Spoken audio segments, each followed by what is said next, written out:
দফাটা একটা স্ট্রাকচার, যে স্ট্রাকচারের ভিত্তিতে এই 31টা পয়েন্টের উপরে সামনে যে কাজ করে বাংলাদেশের জনগণকে এই জুলাই অগস্টের আন্দোলনের মাধ্যমে যে স্পিরিটটা তৈরি হয়েছে, সেই স্পিরিটের বাস্তবায়ন যতগুলো দল এক দফা বা আমাদের একসাথে আন্দোলনে ছিল, সবাই মিলে একসাথে ওঠার জন্য কাজ করবে। সো সেটার জন্য বিএনপিকে, মাননীয় চেয়ারপারসনকে এবং আজকের উপস্থিত সবাইকে সাধুবাদ জানাই, ধন্যবাদ জানাই। ধন্যবাদ। শেষ করছি।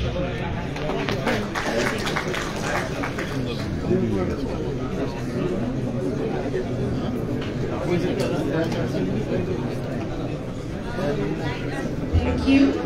I would like to request Mr. Saiful Haq, General Secretary of the Biplavi Workers' Party of Bangladesh, to make few comments. Thank you.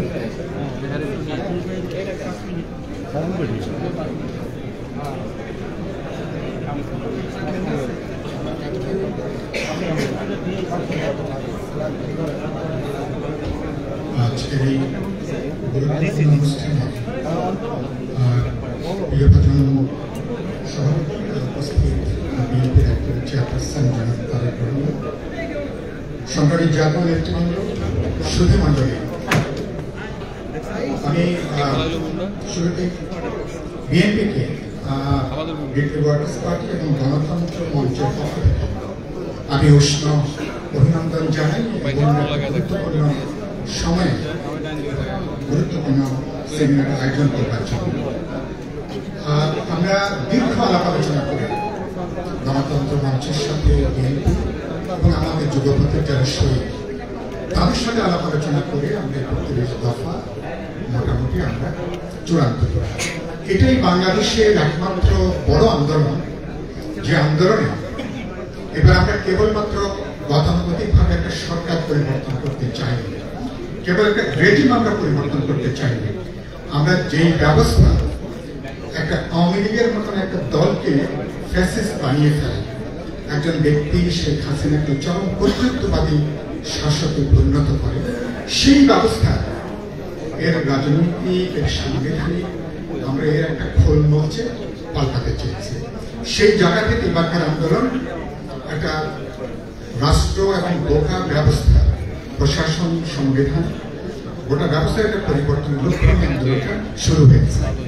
এবং এই দফাগুলোর পেছনে ইতিমধ্যে একটা জাতীয় ঐক্য, একটা গণ ঐক্য, মানুষের স্বতঃস্ফূর্ত সমর্থন, এটা আমরা লক্ষ্য করেছি। ২ নম্বর হচ্ছে যে আমরা যেখানে সবচেয়ে বেশি আমরা গুরুত্ব দিয়েছি আমাদের উপলব্ধিকে, আমাদের উপলব্ধি হচ্ছে যে আপনি কোন দল, কোন ব্যক্তি ক্ষমতা যাওয়ার পরে যাতে স্বেচ্ছাচারী হয়ে উঠতে না পারে, তার জন্য চেকস অ্যান্ড ব্যালেন্স, সেই জায়গাগুলোর ক্ষেত্রে আমরা অনেকগুলো গুরুত্বপূর্ণ প্রস্তাবনা যেখানে আমরা হাজির করেছি। সেদিক থেকে আমরা প্রধানমন্ত্রী কেন্দ্রে সংবিধানের ৭০ অনুচ্ছেদ থেকে শুরু করে অনেকগুলো অগণতান্ত্রিক অনেকগুলো ধারা কিভাবে পরিবর্তন হবে সুনির্দিষ্টভাবে এখানে আমরা প্রস্তাবনা দিয়েছি। গুরুত্বপূর্ণ হল যে আপনারা খেয়াল করবেন, গত ১৬ বছরে বিচার বিভাগ ছিল বিরোধী দলকে দমন করবার জন্য সবচেয়ে বড় একটা হাতিয়ার। সেই বিচার বিভাগকে আমরা পরিবর্তন করে তাদের গণতান্ত্রিক সংস্কারের খুবই গুরুত্বপূর্ণ এজেন্ডা হচ্ছে আমাদের ৩১ দফার ভেতরে আমরা সুনির্দিষ্টভাবে এগুলো আমরা উল্লেখ করেছি। মডার্ন ডেমোক্রেটিক স্টেটে নির্বাহী বিভাগ, আইন প্রণয়ন বিভাগ এবং বিচার বিভাগের মধ্যে একটা রেশনাল, লজিক্যাল যাতে ক্ষমতার ভারসাম্য থাকে, সবটা মিলিয়ে আবার একটা ইন্ডিপেন্ডেন্ট